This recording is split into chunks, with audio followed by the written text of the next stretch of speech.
విధానాలకు సంబంధించి మంత్రివర్గ ఉపసంఘం వేసిన బట్టి విక్రమార్క గారు, పొంగులేటి శ్రీనివాసరెడ్డి గారు, తుమ్మల నాగేశ్వరరావు గారు ఇతర మంత్రుల చేత మంత్రివర్గ ఉపసంఘాన్ని విధి విధానాలను ఖరారు చేయడానికి వేసినాం. రాబోయే శాసనసభ సమావేశాలలో విధి విధానాల మీద చర్చ పెట్టి ఏ రకంగా కార్యాచరణను తీసుకొని ముందుకు వెళ్దామో నిర్ణయించుకొని డిసెంబర్ నెలలో జరిగే శాసనసభ సమావేశాలలో సభలో చర్చ చేసి విధి విధానాలను ఖరారు చేసి సంక్రాంతి పండుగ తర్వాత మీ రైతు భరోసా మీ ఖాతాలలో వేసే బాధ్యత మా ప్రభుత్వం తీసుకుంటుందని చెప్పి నేను రైతులకు గ్యారంటీ ఇస్తున్నా. రైతు రుణమాఫీ చేస్తామన్నాం, చేసి చూపించినాం. రైతు బంధు చంద్రశేఖరరావు గారు బకాయి పెట్టి పారిపోతే వాటిని కూడా 7,625 కోట్ల రూపాయలు రైతుల ఖాతాలో మేము వేసినాము.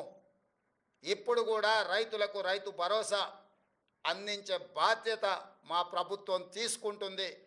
దీనికి సంబంధించి శాసనసభలో చర్చలు చేసి మంత్రివర్గ ఉపసంఘం ఇచ్చే నివేదికను శాసనసభలో ప్రవేశపెట్టి విధి విధానాలను ఖరారు చేసి రైతు భరోసా పథకం కొనసాగుతుంది. మారీచులను మారువేషంలో వచ్చే వాళ్ళను అది బీఆర్ఎస్ వల్ల బీజేపీ వల్ల చూడకండి, నమ్మకండి, వాళ్ళ మాటలు వినకండి. అదేవిధంగా ఈ సీజన్లో మేము వరి వంగడాల విషయంలో 500 రూపాయల బోనస్ ఇస్తామని చెప్పినాం. చాలా అపోహలు సృష్టించే ప్రయత్నం చేసినారు. ఎవరయ్యా అంటే గతంలో వరేస్తే ఉరేసుకున్నట్టే కొనుగోలు కేంద్రాలే ఉండవు, కొనుగోలు కేంద్రాలు ఎత్తేసినాము, ఎవరు పండించుకుంటే వాళ్ళ కర్మ అని చంద్రశేఖరరావు గారు ముఖ్యమంత్రిగా అధికారికంగా వారే మాట్లాడి చెప్పారు. ఒకటి కొనుగోలు కేంద్రాలు మూసేస్తున్నాం, కేంద్రం కొనడం లేదు కాబట్టి మేము కూడా కొనడం లేదని బాధ్యత కలిగిన ఆనాటి ముఖ్యమంత్రి గారే మాట్లాడినరు. ఆ తర్వాత ఇంకా ఒక అడుగు ముందుకేసి ఉరేసుకుంటే ఉరేసుకున్నట్టే అది మీ కర్మ అని చంద్రశేఖరరావు గారు మాట్లాడినరు.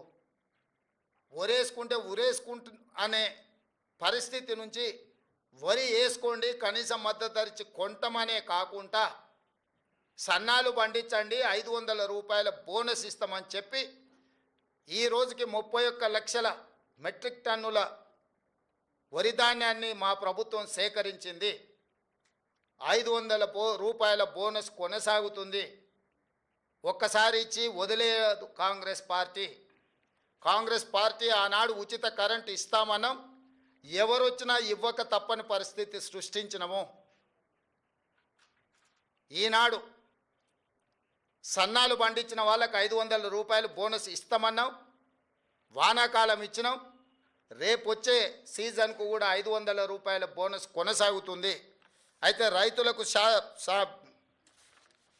నిపుణులు తెలంగాణ సోనా, బీపీటీ, హెచ్ఎంటీ ఇట్లాంటి వంగడాలు వేస్తే ఎక్కువ ఉత్పత్తి వస్తుంది, రైతులకు మేలు జరుగుతుంది అని చెప్పి కొంతమంది శాస్త్రవేత్తలు మాకు చెప్పడం జరిగింది.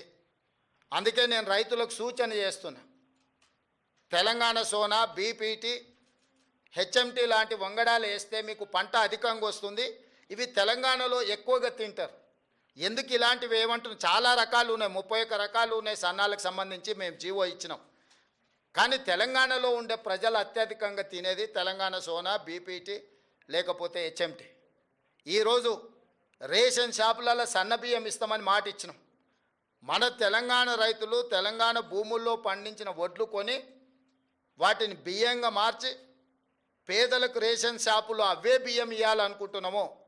ఈరోజు సంక్షేమ హాస్టళ్లలో ఎస్సీ, ఎస్టీ, బీసీ, మైనారిటీ గురుకులాలు, కస్తూర్బా స్కూళ్ళు, ఏ ప్రభుత్వ పాఠశాలలలో భోజన పథకం అమలు జరుగుతుందో వాళ్ళందరికీ కూడా సన్న బియ్యంతోనే భోజనం పెట్టాలి. అది తెలంగాణ నేల మీద పండిన పంటలతోనే వాళ్ళ కడుపు నింపాలన్న ఆలోచన చేస్తున్నాము. నేను రైతులకు విజ్ఞప్తి చేస్తున్నా, మీరు నాణ్యత కలిగిన సన్న వడ్లు పండిస్తే అవి బియ్యంగా మారి తిరిగి మన పేదల కడుపు నింపడానికి అవకాశం ఉంటుంది. ఈరోజు మీరు పండించే సన్న వడ్లు ఎఫ్సిఐకో ఇతర రాష్ట్రాలకో తరలించకుండా తెలంగాణ ప్రజలకే మళ్ళీ బియ్యం రూపంలో పేదలకే పంచాలను